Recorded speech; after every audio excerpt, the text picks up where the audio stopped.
And they had no answer. So Paul came home and he says, schools are scared of compost. And we're going to have to prove it's safe. So how in the heck are we going to do that? It so happened that Dr. Rex Moyer at Trinity University was Paul's biology teacher. And he was a good customer of ours, a good friend of mine.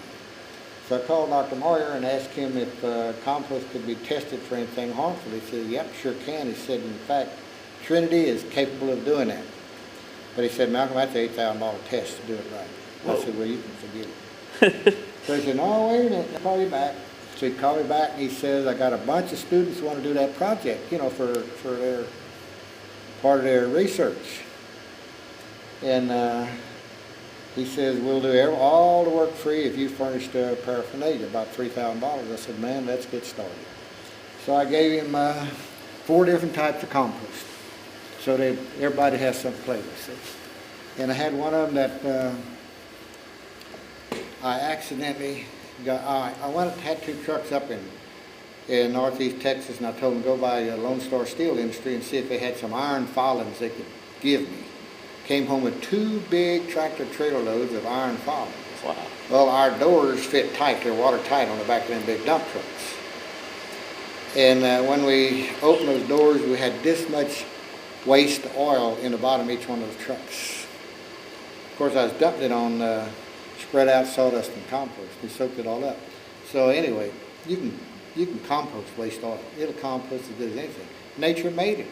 It's from plant or animal life. Why can't you compost? Compost's good. It's energy for the microbes. You got to dilute it out in there naturally so they can get the oxygen and everything.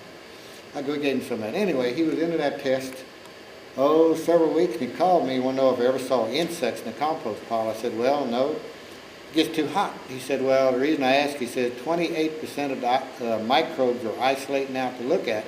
They're well-known microbes that control troublesome insects. I didn't know that. I didn't know we had stuff like that in the compost pile. Several months later, he called me again. He said, Beck, you've got some valuable stuff in that compost. I said, well, I try to tell people that. He said, what we're getting at now is another 18% of the microbes are isolating out to look at. They're well-known microbes that industry uses to degrade toxic waste when they got no other way to break it down. Microbes, give them the right environment, they can break it down. Right. That they have in well-made compost. That's in all of our compost. Well, with that study then, we got compost on 2 football fields, Judson and Northeast Stadium. State of Texas offers 2 Class 5A state championships because there's so many Class 5A schools. Those 2 schools both won Class 5A state championship. And the coaches said it was that turf we played on. And we got proof. One day the soccer coach and the football coach was walking across the football field, and the soccer coach commented, he said, man, what are you doing to this turf? It's like walking on thick carpet. He says, old Beck out there at Ardenville, he designed a stainless steel 1/4-inch screen so it can screen stuff real fine for us, so it worked down into the thatch right away. So that soccer coach got that, put it on the field. And 2 years later, he called our office and he's talking to Paul. He said, Paul, I have not had a single knee injury or shin splint since we got that lawn in good shape with that compost. So now I got 3 big compost cells out there. It works. Nature designed it. Why shouldn't it? Exactly. Remember when New York had no place to dump their sludge, their belt press, biosolids, sticky, gooey, nasty stuff? Well, judge wouldn't let them dump it in the bay, so they loaded in big roll-off dumpsters and loaded them too high on trains and sent them to West Texas.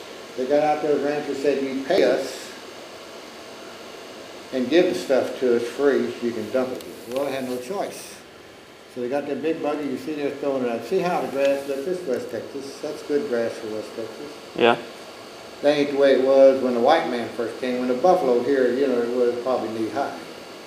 But the white man messed it up. Anyway, they throw that stuff out there, big old stinky, wet, nasty gobbledygook like that. But it's good stuff. It's full of energy.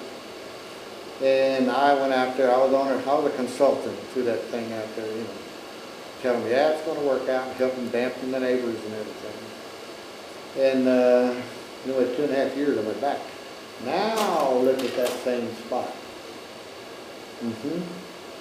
Wow. This is where the deer, the antelope, the coyotes, the fox, the rabbits, and everything moved into this area because it's a cooler environment. Then you got insects there, and you got life there, and the springs are coming alive in close by in the creek, so it traps all the rain and it don't evaporate away. Because in native grasses, with all grasses, a certain amount of the roots, I think it's a third of the roots, die off every year. And I think this was A&M or some college was planting native grasses in these between big plains of grass, and they're sitting there watching grass grow.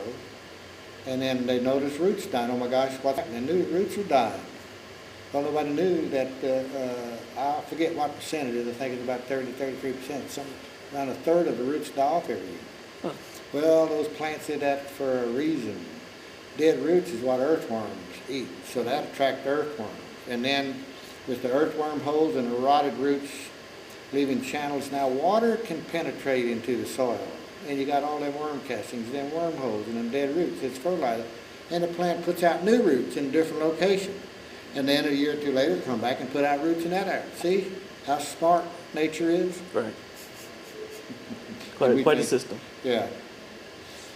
It works. So all the damn books away except mine and study nature.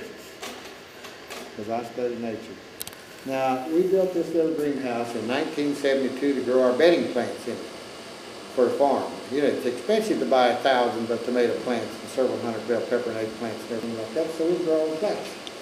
And I was just putting the finishing touches on that greenhouse, and always when dignitaries come to extension service, always got to come out and see what I'm doing.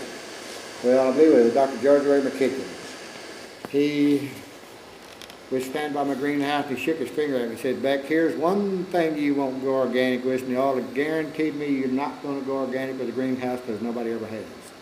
What's that? But I found out why. You see all them plants in there. Wait a minute, let me go to another greenhouse.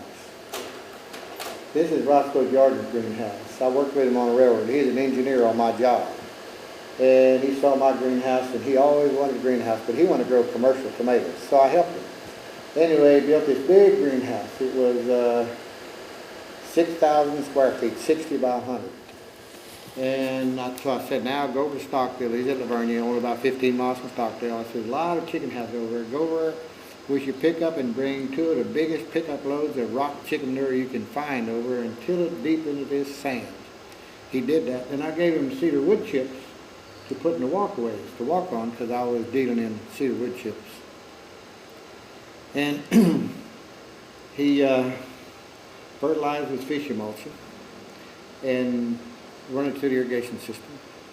There was some old fish emulsion that Carl away in the dump because it was getting too hard and people couldn't get it out of the container. And he got 2 pickup loads of that stuff free. Wow. He dug it out of the dump. I ended up with several 5-gallon buckets of it myself. Anyway, he operated the greenhouse 4 years. The tornado tore it up after that, and he just didn't want to rebuild it. He could still be operated. 100% organic, no diseased insects ever. And I took some of them greenhouse growers down to visit him. And they started hammering him. What do you do for this disease? What do you do for that disease? Never had it, never had it. What do you do for this insect? Never had it. Could never figure out why. But I know why now. All right? You look out there in the woods, what's the most abundant thing in those plants? If it's a succulent, it'd be water. But in most of those trees, if you dry them out, they don't lose much weight. The most abundant thing in all of them trees out there is carbon. All of the carbon in all of the plants come out of there. A plant does not take any carbon out of the soil unless it drifts up out of the soil as carbon dioxide, CO2. All of the carbon in all of the plants comes out of there on the pores on a plant leaf. And I figured that out when one day I was sitting in the airport waiting on a flight, and somebody let a magazine lay there. It was Discover magazine, and this picture was in that magazine. And I picked it up and read it, and that's the underside of a plant leaf, highly magnified. These are the stomates. The stomatas. And they open and they close. The pores on a plant leaf, they breathe through that. They open. When they open, they're letting out oxygen, and they're losing moisture at the same time. And then they take in air, and what they want is carbon dioxide. They close. And then they digest the carbon that's in that carbon dioxide. They release the oxygen for us. They take